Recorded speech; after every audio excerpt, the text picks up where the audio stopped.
Hey everyone, it's Jared, and today I'm in Elkton, Tennessee, here at the ProMark Sawmill. Now there's a lot that goes into making drumsticks, and so for the next few minutes, I'm going to take you through each step of that process. We're going to meet Ed, the foreman of this whole operation, and all the other good people from ProMark and D'Addario. Let's go. So Ed, tell us a little bit about what's behind us here.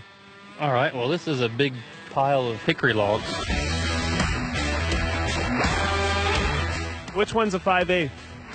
I can't tell you that yet. Logs come into this machine to peel the bark off. It also cleans mud and rocks to save wear and tear on mill machines. After debarking, the logs run down the conveyor into the mill. They're looking for white logs for first quality drumsticks. The head saw cuts off each layer of log to get as much white lumber out as possible. Then the operator decides what kind of other byproducts he can get out of the rest of the log.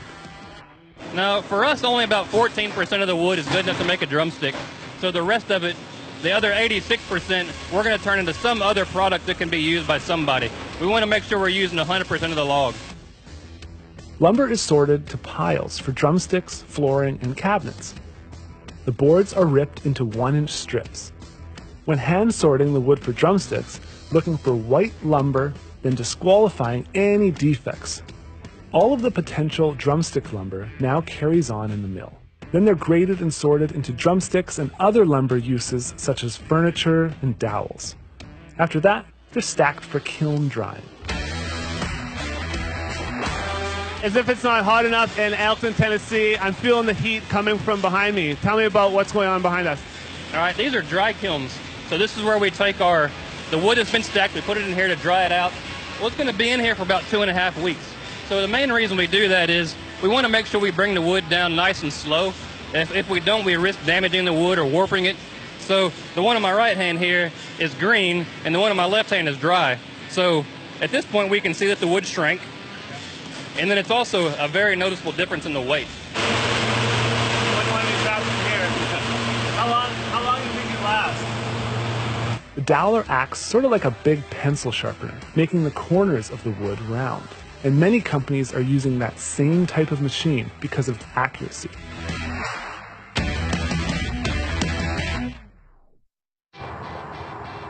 We are here in Houston at the ProMark factory. I'm here with Tim, who's head of quality, and with Jason, plant manager. And we're going to get into the factory, which is it's a lot noisier in there, and we're going to show you how these sticks are made. Let's go in.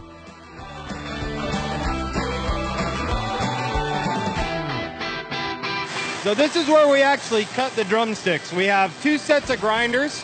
One grinder does the butt end of the stick, and the other grinder does the tip end of the stick.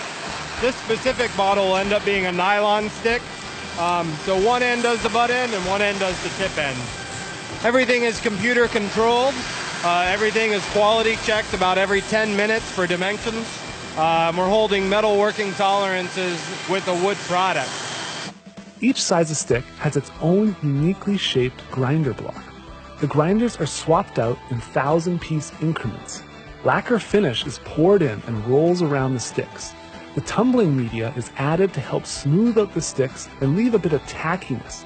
For the nylon tips, they heat raw nylon up to about 500 degrees, and the machine shoots the nylon into a mold. It actually bonds to the wood. The wood will actually break away sooner than the tips will fall off. So we wanted to stop creating reasons to pull sticks out that are great drumsticks. And so she's been doing it for 35 years. This is where we downgrade things like cross grain, anything that's not going to make a good drumstick. She pulls it out by eye. Every stick that goes through the ProMark process undergoes this operation. So everything that you buy in the store has been inspected by a human eye who's been doing it for 35 years. In a world of automation, there's a lot of automated stuff here. You still have someone checking each and every one. It's very cool. Some sticks are dipped and dried in the solution for the active grip technology. DRUMEO artist Rich Redmond has a signature stick that uses the active grip technology. When adding the logo, they use a silk screen machine, which allows them to get bands all the way around the stick. The imprint is actually rolled on the stick. Because of the accuracy and consistency up to this point, the roller goes on flat and smooth with no imperfections. These next two machines were custom built. They spin the stick and a laser tells them how much the stick is moving.